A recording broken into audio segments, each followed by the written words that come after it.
Hi guys, Reverend Crystal Cox here. And you can think of this as a parody if you like. You can think of it as educational. You can think of it as your judicial update.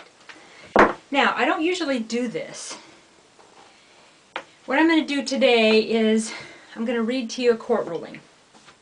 Now, those of you who follow me know that Randazza versus Cox has been going on since November of 2012. Okay, you also know that Mark Randazza sued me, Crystal Cox, and Elliot Bernstein, if I view it, claiming that we had used his good name, we had used his trademark, and we were trying to profit from it, and all sorts of allegations that later turned into extortion. And this has been going on, like I said, since November of 2012. And during that time, Mark Randazza has used the lawsuit to harass me, to get my private records, my phone records, my home address, any trips that I've taken for my church, any wire transfers I've gotten, any church business. He's spoke with my church secretary. He's pried into my private life. He has contacted my exes. He has talked to anybody and everybody associated with me, or Elliot Bernstein if he can, friends, family, you know, like this emails with Stephen Lamont, who used to be involved in I View It, who is no longer a spokesperson for I View It. He has tried to conspire with all of these folks to entrap, to set up me and Elliot for extortion. Mark Randazza has told WIPO that I extorted him. He's told Forbes that I extorted him. He's told NPR that I extorted him. He filed an amicus in the Ninth Circuit that said that I extorted him. He just blathers and lies and commits fraud on the court over and over and over and seems to be above the law. Mark Randazza and lawyers like him, I've learned a lot about all this, but the term copyright trolls, you know, Mark Randazza defended a guy that had, I can't stand saying this, but Glenn Beck raped and murdered a young girl in 1990.com. Mark Randazza represented the guy who bought that. It's pretty disgusting. But then with me, he claimed that I was infringing on his name and had no right, and quoted all these laws that allegedly applied to me having his name in a domain name. And all I had was markrandazza.com at the time. He has accused me of all kinds of false allegations, and he keeps going in order to, I don't know, save face or what. But really, it seems that he should be embarrassed, really. I mean, he's a huge First Amendment, pro-First Amendment attorney, right? He's been on Fox News, he's been in all kinds of media saying that, you know, you gotta like all the speech. You can't just like some of the speech. And what do you do about bad speech? Well, more speech, you know, but not when Crystal Cox come on the scene. See, Mark Randazza basically wanted me to sit down and shut up. He was my attorney for a while, and that didn't work out because, you know, he's a jerk, and he is the kind of attorney that doesn't want to listen to his client, just wants to do what he thinks is best. And you can tell by some of the threads out there in the comment sections that his attorney buddies think that's true too. So they want your money, huge money, like $10,000 a month I think it costs to get Randazza Legal Group involved in your case. And then they want you to shut up because they know best because they're the lawyers. Well, I'm about to read you something that pretty much shows that Mark doesn't know best. But Mark's licensed in, I think, 5 states, right? Randazza Legal Group is in Arizona and Florida and Massachusetts and Nevada. And they allegedly have superior knowledge of the law. So why did they think they could just completely violate my rights and sue me for about $3 million? And in the first month, they got a TRO. So basically the courts gave him all my domain names, gave him my blogs. He redirected them all to one blog post that was about hate about me, that linked to Forbes and Jordan Rushie's blog and Pope Hat and Tracy Conan's fraud files, and, you know, linked to blogs that were accusing me of extortion. All of my intellectual property, all of my top of the search engine ranking from my decade of work and hundreds of thousands of dollars put into my online network, and he just takes it with an unconstitutional TRO. Now, I've put in the courts his own words where he says that it is unconstitutional to have a TRO. So basically, before it was even adjudicated for the First Amendment, he just seized all the names, right? They have no value to me now. It's been a year and a half, 2 years, they're not in the search engines anymore. He's had control of them illegally, unconstitutionally. And it's been a very long time, and he's used this lawsuit to harass me, to cause massive stress in my life. He files things constantly. I keep... I have to keep on guard all the time. It's been nearly 2 years. He was my attorney, but yet he conspired with Tonkintorp in the Obsidian versus Cox case. He filed an amicus brief against me in the 9th after I won, telling them I extorted him. And all this is based on lies and fraud on the courts and hearsay. The 9th Circuit had said they threw in a pot shot that I was basically an extortionist. And that's because Mark Randazza and David Amen, these attorneys, have convinced Forbes, New York Times, NPR that I'm an extortionist, so they've ran these articles. So apparently judges used this as adjudicated fact. Judge Hernandez did this, and so did the 9th Circuit. And then they just put it in a ruling and say, there it is. Well, this ruling today that I'm going to read to you really makes a good case for the opposite of that. Now, in the beginning, so let's say about a year and a half ago, Mark Randazza filed the lawsuit. He didn't bother serving me. He basically just had his media friends start trashing me, right? So I wanted to get in there and I wanted to expose him for what he was doing, for what he does to suppress speech and whistleblowers, and so I served myself via email. Even though I've sued Mark Randazza and he will not accept via email. He doesn't play fair, that's for sure. He is hypocritical and he's not very bright. Anyway, they filed the complaint right after that, before they even served me. They're filing all this stuff, and part of that was a summary judgment. They filed the TRO, just a whole bunch of stuff really at once. Now the summary judgment was basically, they're saying I can't win, and so they want the courts to just award it to him. And this was quite a long time ago, the summary judgment. I don't remember the exact date, but you'll see the docket, docket number 75, I think 79. So it was a long time ago because we're at docket number like 200 now. All right, are you guys ready?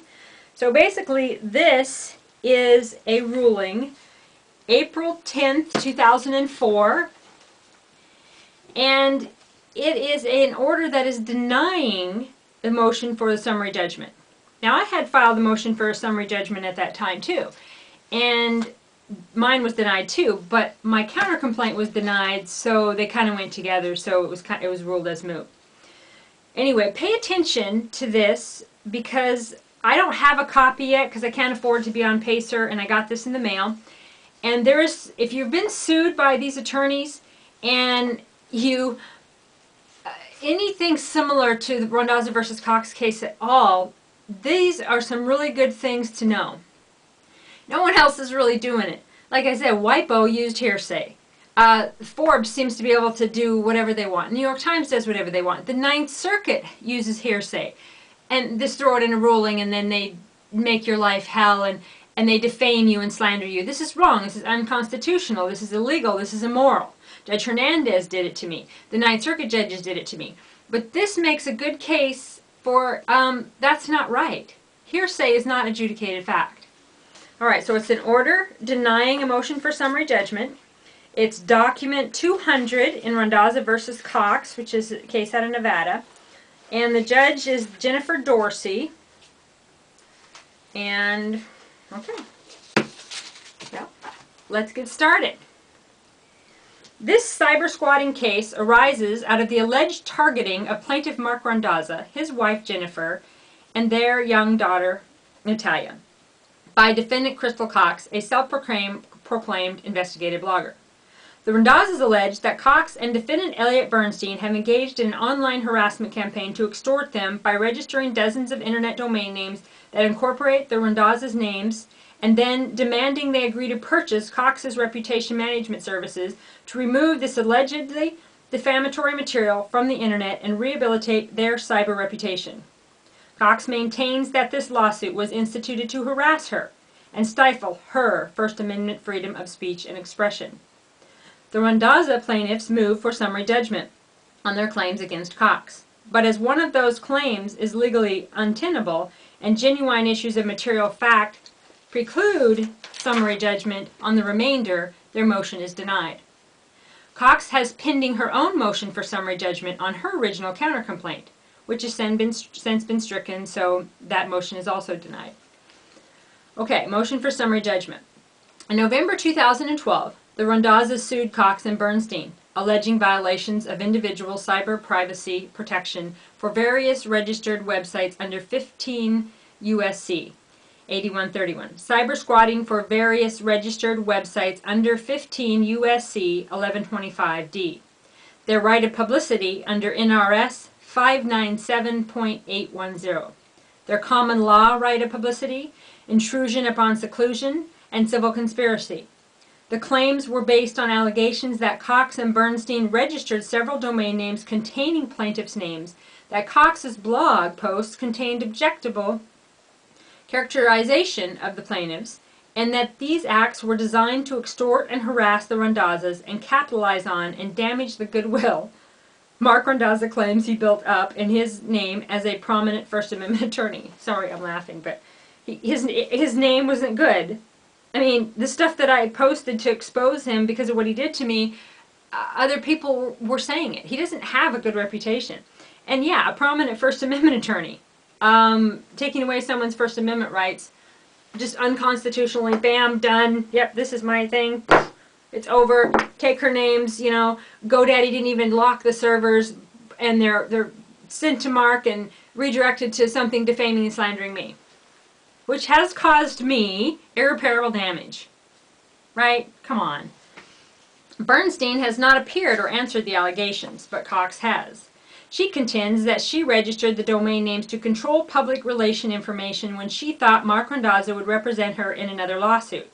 Cox also strongly objects to plaintiff's characterization of her motivation and actions as extortion. I object! I object to the allegation of extortion!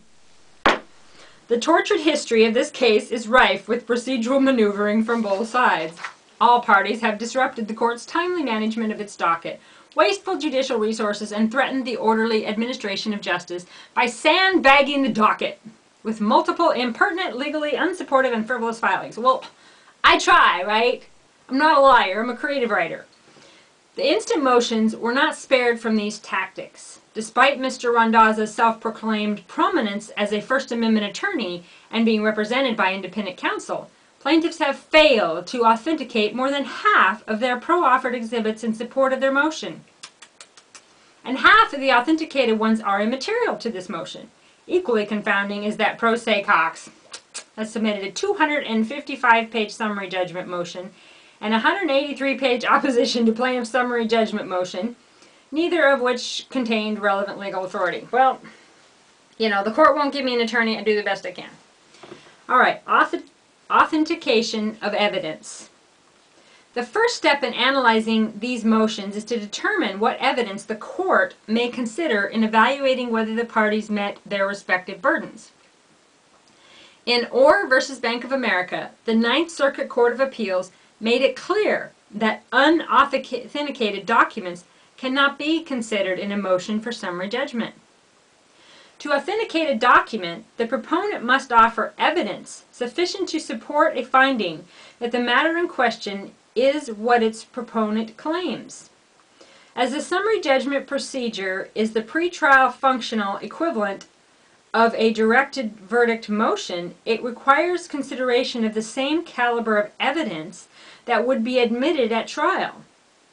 Thus, it is sufficient for a litigant to merely attach a document. It is insufficient for a litigant to merely attach a document to a summary judgment motion or opposition without affirmatively demonstrating its authenticity. Documents may be authenticated two ways. Okay, now pay attention, folks, because when you're submitting different documentations as evidence, you have to authenticate them. Okay, so pay attention on the ways that you authenticate documents that you're submitting as evidence to the court. Documents may be authenticated two ways. One, through the personal knowledge of a party who attests that the document is what it purports to be, or any other manner permitted by Federal Rules of Evidence 901B, which provides 10 methods of authentication, or 902, identifying self-authenticating documents that require no extrinsic evidence of authenticity in order to be admitted. Documents authenticated through personal knowledge must be attached to an affidavit signed by a person with personal knowledge about the document, such as the drafter or signer of the document or the custodian of the document, kept in the ordinary course of a business, depending on the type of document and its particular relevance, or properly authenticated deposition testimony in which the same information was elicited. Plaintiff's pro-offered evidence falls into several categories, and the court addresses each in turn. So keep in mind that attorneys like Mark Randazza can simply, and he's the plaintiff in this case, right? So he just swears to a whole bunch of stuff being true, and he signs it as a declaration or whatever, and he lies. He commits fraud on the court. He's believed because it's authenticated, because he is a party who knew. He's a party who knew, but he lied. Okay? In Randazza versus Cox, Mark Randazza has committed fraud on the courts over and over and over. And apparently, so far, he seems to be above the law and all that. So, all you victims of Mark Randazza, bad luck. All right. You say that last one again. Plaintiff's pro-offered evidence falls into several categories, and the court addresses each in turn. Periodicals. Plaintiffs offer at Exhibit B an article from Forbes magazine. Printed material purporting to be a newspaper or periodical is self-authenticating. Okay, so it's a Forbes article, so it's pretending to be a Forbes article. It is a Forbes article. So that's authentic, right? Thus, this article is self-authenticating. Its contents, however, are hearsay, not subject to any exception. Accordingly, the periodical is not admissible for summary judgment purposes. Okay, so now if you know about my case, you know that the New York Times article of hearsay and defamation and slander was used by 3 Ninth Circuit judges against me, Crystal Cox, to accuse me of extortion in a Ninth Circuit appeal case where I won. They just threw it in as a pot shot to ruin my life. Now anybody that Googles me, that sees all of this bad stuff about there, that I'm an extortionist because these attorneys and Forbes, NPR, and the New York Times, which would be Forbes, Kashmir Hill, the New York Times, David Carr, and then NPR, Bob Garfield, and you got WIPO, they have all claimed that I'm an extortionist, and based on hearsay. No adjudicated evidence, no adjudicated facts. And whether you think I'm an extortionist or not is irrelevant. This could happen to any one of you folks, okay? So this judge is basically saying, look, it's not admissible, it's hearsay. Okay, but in the court of opinion, it is admissible. And these judges are issuing their opinions not based on law. Like, they just threw in this opinion, well, you know, apparently she has a history of committing extortion. They define extortion. Judge Hernandez accused me of extortion in a denial of a new trial. Okay? Now, for judges to do this against someone who's an investigative blogger, someone who's exposing corrupt judges, exposing corrupt attorneys, corrupt CEOs, they're basically trying to silence you, suppress your free speech, they're trying to shut down the real news, and they are shutting these people up. People got kids, they got regular jobs, they've been put in mental institutes. There's a lot of ways that they shut people up that they weren't able to do to me. I just kept going. So I know a lot of you folks have an opinion of me that's bad, but look at the details of all of my cases and know that this could happen to you, okay? The idea, the stand that I made for the Ninth Circuit was to level the playing field, to end the monopoly of free speech that big media has. Now you have equal rights as all journalists in big media. Okay? You have equal rights to them to report the news on public matters. You can break the news on public things that are public matter. And they can come back and they can call you every name in the book and they can accuse you of crime, they can accuse you of murder and robbery and whatever. Okay. And you can sue that paper for defamation. I mean, I tried to sue Forbes and the New York Times. It didn't work. Reuters just left out the word apparently and accused me of extortion. If anybody wants to represent me, email me, crystal@crystalcox.com. I have a very good case, but just didn't work out. Okay, so they they can't be used as adjudicated fact, but the judges use it. They read the New York Times. They're like, hey, she's an extortionist. Or like Judge Hernandez, they just listen to David Amon and Mark Randazza and just what's going around, and it's just hearsay. Or they'll read a blog or read a newspaper, and they'll just say, well, if it's coming from that source, Forbes, the New York Times, NPR, must be right. She must be a criminal. I mean, Kashmir Hill even said flat out, the Forbes journalist, that I was under investigation by the Oregon Attorney General. I did a Freedom of Information to the Oregon Attorney General. I didn't even have a consumer complaint. There was no investigation. She lied. I have a very good lawsuit against Forbes. I need an attorney to represent me. I have filed lawsuits against them myself, and they've just been dismissed. Anyway, so that is very important. Thus, the article is self-authenticating. Its contents, however, are hearsay, not subject to any exception. Accordingly, the periodical is not admissible for summary judgment purposes. It's not admissible for rulings by judges either. It's not admissible by Ninth Circuit rulings in a civil case that has nothing to do with extortion. Okay? Websites. Few courts have considered how a website printout or blog posting may be authenticated. Those that have considered the issue have found website printouts sufficiently authenticated where the proponent declared that they were true and correct copies of pages on the internet, and the printouts included their web page URL address and the dates printed.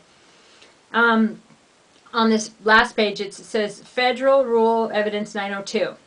Listing domestic public documents that are sealed and signed and certified. Foreign public documents, certified copies of public records, official publication newspapers and periodicals, trade inscriptions.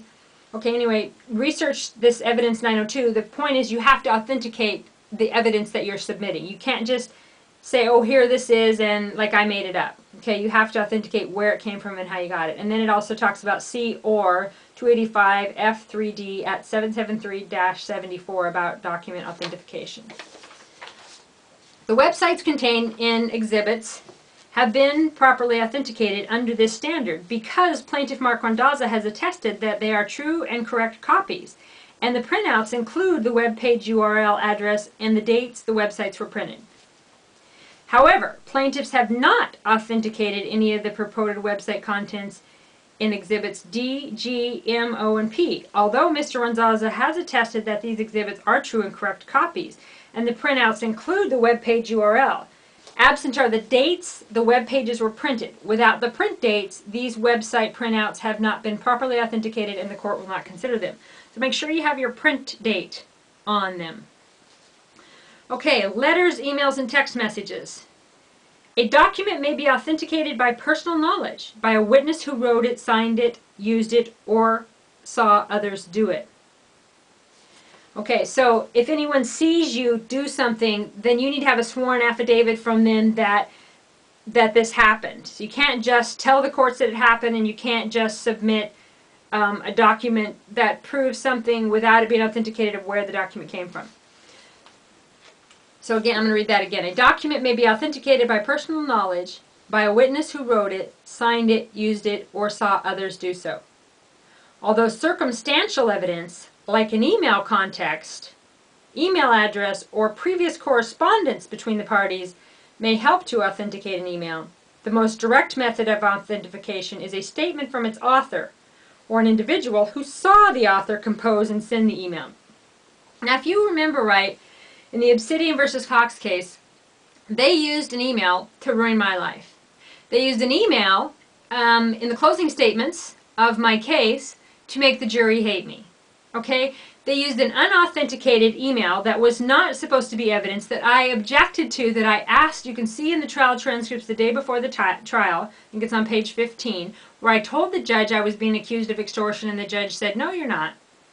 Okay? They used this email in the Seattle Weekly, in the New York Times. They used it in the denial of a new trial. Obsidian, you can hear the hearing in the Ninth Circuit. They accused me of extortion in that, and it's all based on this one email that is circumstantial evidence that nobody really had to prove that I even sent it, and it was one of 5 emails in a settlement negotiation after I'd been sued for $10 million. All this happened. Now, this can happen to you, folks.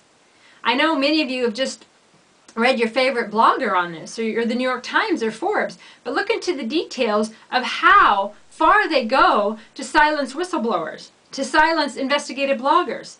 Okay? Yeah, this is a great win. The playing field is leveled, but at the discrediting of the person who's writing it, accusing them of a criminal and effectively, all the media and all the courts thinking that I'm guilty of extortion. You know, you folks need to dig deeper. If you're out there and you're an investigative blogger and you're exposing corruption, you need to understand that those of you who say you're not like me, well, you are like me, okay? I never extorted anyone, okay? It just didn't happen. It's all lies. It's all judges and big media and small media and lawyers setting me up to make it look like what I have to say and exposing their corruption isn't valid when it is. All right, plaintiffs have authenticated the letter sent from Mr. Randazza to Defendant Bernstein, presented in Exhibit A, by Randazza's affidavit stating that he wrote and signed the letter. Similarly, Mr. Randazza's curriculum vitae in the About page of his blog attached at Exhibit 1 and I and J have been properly authenticated because Mr. Randazza is a person with personal knowledge and he wrote his curriculum vitae and the About page of his own blog. Plaintiffs have also authenticated via circumstantial evidence the emails between Cox and Mr. Randazza contained in Exhibit H. Because the email contains insufficient indicia of authenticity by context, the email addresses and previous correspondences between the parties. But plaintiffs have not authenticated the purported emails between Cox and Dillon Energy CEO Martin Kane contained in Exhibit C. Now, you guys have watched my other videos. You know that Martin Kane was a man who lied to the Montana Department of Labor, and he got with Randazza, and they tried to set me up for extortion. He was a real estate buyer from another agent, and he had contacted me to do marketing for him and to help him because he was trying to get a patent through.